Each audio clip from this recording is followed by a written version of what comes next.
Prime Minister's comment yesterday about the bombing in the hospital in Gaza. Were you satisfied with his remarks? Do you think he came out too quickly? Do you think he needs to clarify? I think he needs to walk back his comments. He clearly misjudged the situation and attributed blame to Israel where Israel was not responsible. All he simply said, though, was that it was illegal. He didn't necessarily say which side he thinks is responsible. Do you think he should, at this point, given the U.S. president has said he doesn't think Israel is responsible, do you think Canada should pronounce who it does think is responsible? Well, I think it's reasonable to assume that when he said that, he wasn't thinking that Hamas would bomb their own hospital.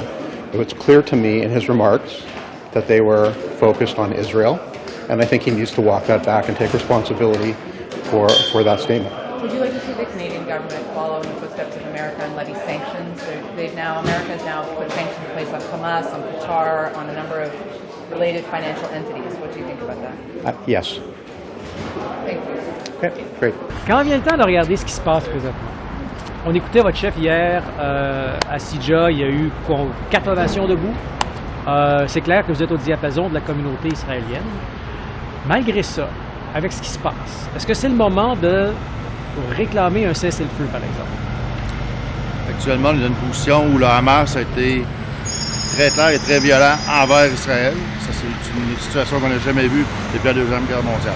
Donc, pour nous, c'est sûr qu'on constate toujours qu'Israël a le droit de se défendre. En même temps, il faut respecter les lois internationales. Okay? Ça, c'est clair, on l'a toujours dit. Et est-ce qu'Israël les respecte présentement, notamment avec le blocus qui presque prend fin? Ça fait partie des choses que le gouvernement, je pense, a comme discussion avec les partenaires pour s'assurer que, par exemple, les zones humanitaires, les corridors humanitaires soient développés, qu'il y ait des zones de protégées, que la porte de Rafah soit ouverte en négociant avec l'Égypte. Ça, c'est des choses qu'on supporte bien évidemment. Quand on regarde le bombardement de zones qui sont civiles et qui viennent parfois d'Israël, est-ce que ça, la communauté internationale devrait être plus dure envers la façon dont Israël se défend?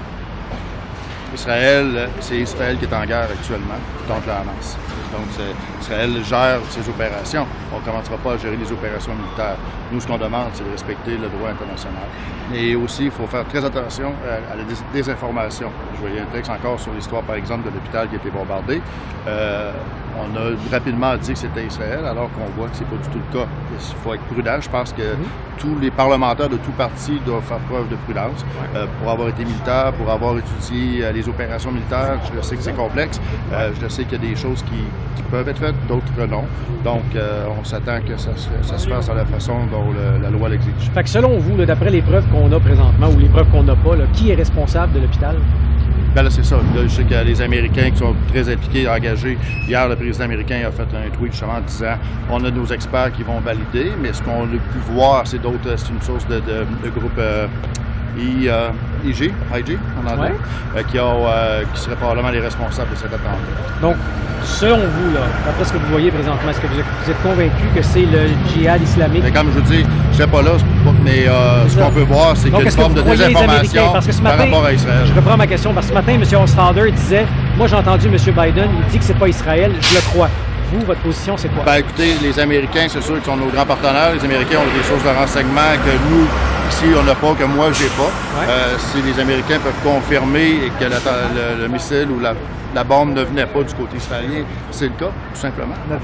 N'avez-vous pas peur que d'avoir une position très, très tranchée, jamais à dire Israël viole le droit international, que ça ne mette pas un peu d'huile sur le feu, que ça n'aide pas à régler le conflit? Non, faut pas mettre d'huile sur le feu.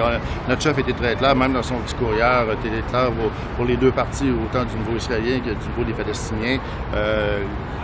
Toute vie humaine a une importance et on doit s'assurer que tout soit fait pour protéger la vie humaine. Alors pourquoi cette réticence à ne pas dire? Mr. Liepert, good to see you. Should Premier Smith and Alberta pull out of the Canada Pension Plan? What do you think? Well, sorry. First of all, it doesn't really matter what I think. But they're having consultations right now, and I think let's let Albertans learn more.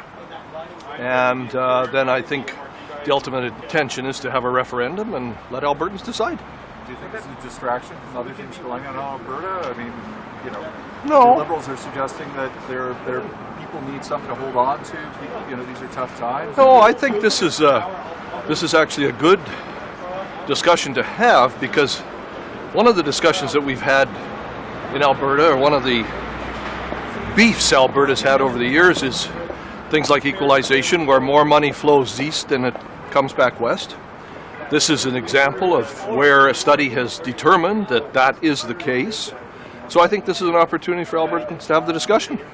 And frankly, it doesn't matter what these federal Liberals say or care. It matters what Albertans say or So care. you feel the study presented by Premier Smith is accurate, contrary to what the CPP head is saying? Well, I guess what you're questioning is the credibility of the company that did the study. I'm asking you which one you believe more. I am not expressing my opinion. Well, they did a pretty in-depth study. That's the business they're in, so I have to assume their numbers have credibility.